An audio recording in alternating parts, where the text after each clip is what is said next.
ভারতে চীনা ভাইরাসে আক্রান্তের সংখ্যা বেড়ে হলো 4 জন। কর্ণাটকে 2, গুজরাটে 1 এবং কলকাতায় 1 জন আক্রান্তের খোঁজ মিলেছে। দেশে এইচএমপিভি আক্রান্ত 4 জনই শিশু। নির্দেশিকা জারি করেছে দিল্লি। দেশবাসীকে আতঙ্কিত নয়, সতর্ক হওয়ার পরামর্শ দিচ্ছেন ডাক্তাররা। এইচএমপিভির লক্ষণগুলি ফ্লু এবং অন্যান্য শ্বাসযন্ত্রের সংক্রমণের মতোই জানিয়েছে চিকিৎসকরা। কাশি, জ্বর, নাক বন্ধ হওয়া এবং শ্বাসকষ্ট এই ভাইরাসে আক্রান্ত হওয়ার প্রাথমিক লক্ষণ। এই ভাইরাস ব্রঙ্কাইটিস বা নিউমোনিয়ার মতো জটিলতাও সৃষ্টি করতে পারে। ভারতে এইচএমপিভি কতটা উদ্বেগের, জবাব কেন্দ্রীয় স্বাস্থ্যমন্ত্রী। অবশেষে ভারতেও ঢুকে পড়েছে এইচএমপিভি ভাইরাস। গুজরাটে 1, কর্ণাটকে 2 জন আক্রান্তের খোঁজ মিলেছে। অপরদিকে পশ্চিমবঙ্গ অর্থাৎ কলকাতায়ও মিলেছে এইচএমপিভি আক্রান্তের খোঁজ। এই 4 জন আক্রান্তই শিশু বলে জানা গেছে।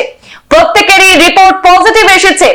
এমন পরিস্থিতিতে বাড়ছে আতঙ্ক। তবে দেশবাসীকে আতঙ্কিত হতে নয়, সতর্ক হওয়ার পরামর্শ দিচ্ছেন ডাক্তাররা। একই সঙ্গে অ্যাডভাইজারি জারি করেছে দিল্লিও। হিউম্যান মেটানিউমোভাইরাস নিয়ে দেশ জুড়ে আতঙ্কের আবহে বড়সড় বার্তা কেন্দ্রীয় স্বাস্থ্যমন্ত্রীর। আজ সোমবার একটি ভিডিও বার্তায় কেন্দ্রীয় স্বাস্থ্যমন্ত্রী জানিয়েছেন, স্বাস্থ্য বিশেষজ্ঞরা জানিয়েছেন যে এইচএমপিভি কোনো নতুন ভাইরাস নয়। 2001 সালে প্রথম এই ভাইরাস চিহ্নিত হয়েছিল।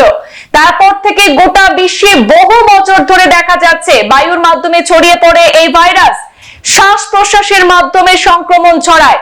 কেন্দ্রীয় স্বাস্থ্যমন্ত্রী আরো জানিয়েছেন, সব বয়সের নাগরিকরা এই ভাইরাসে সংক্রমিত হতে পারেন। বছরের ঠিক কখন এই ভাইরাস সংক্রমণ বেশি ছড়ায় সেটাও কিন্তু স্পষ্ট করেছেন কেন্দ্রীয় স্বাস্থ্যমন্ত্রী।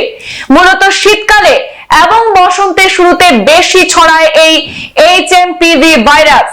দিল্লি সরকারের জারি করা অ্যাডভাইজারিতে বলা হয়েছে, ILI অর্থাৎ ইনফ্লুয়েঞ্জা লাইক ইলনেস এবং SARI অর্থাৎ অ্যাকিউট রেসপিরেটরি ইলনেস এর কেসে নজরদারি চালাতে হবে। কোন রোগীর পজিটিভ হলে যথাযথ আইসোলেশনে রাখতে হবে তাকে। আক্রান্ত তথ্য আপলোড করতে হবে পোর্টালে।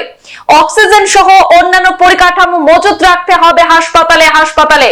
ওষুধের পর্যাপ্ত যোগান রাখতে হবে হাসপাতালে। এমনটাও কিন্তু জারি করা হয়েছে কেন্দ্র থেকে। উল্লেখ্য, 2025 সাল শুরু হতে না হতেই ফের এইচএমপিভি ভাইরাসের আতঙ্ক ছড়িয়েছে।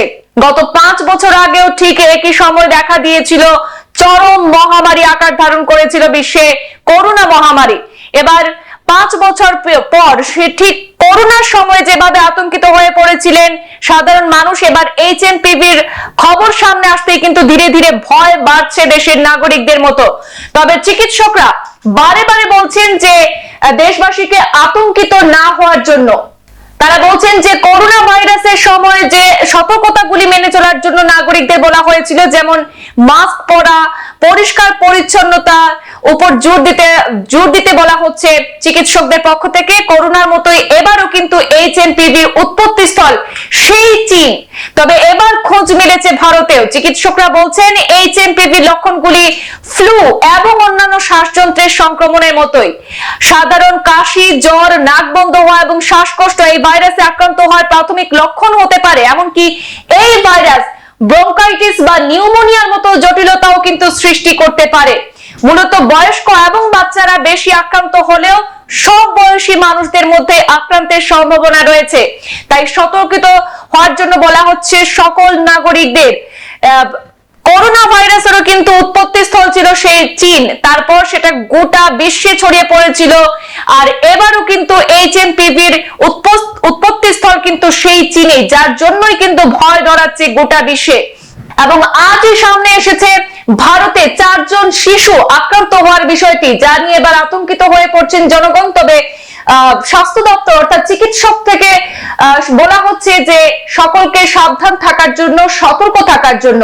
ঠিক করোনা মহামারীর সময় আপনারা যে যে বিষয়গুলি মেনে চলেছিলেন, অর্থাৎ মাস্ক পরিধান করা, পরিষ্কার পরিচ্ছন্ন থাকা, বারবার হাত সাবান দিয়ে ধোয়া, নিজেদেরকে পরিষ্কার পরিচ্ছন্ন রাখা, আশপাশ পরিষ্কার পরিচ্ছন্ন রাখা, সেই সব নিয়মগুলি আরো একবার কিন্তু সবাইকে মেনে চলতে হবে। তবেই এই ভাইরাস থেকে মুক্তি পাওয়ার এটাই একমাত্র পন্থা বলে মনে করা হচ্ছে। সংবাদ এ পর্যন্তই, ফিরছি পরবর্তী অন্যান্য আপডেট নিয়ে। ধন্যবাদ।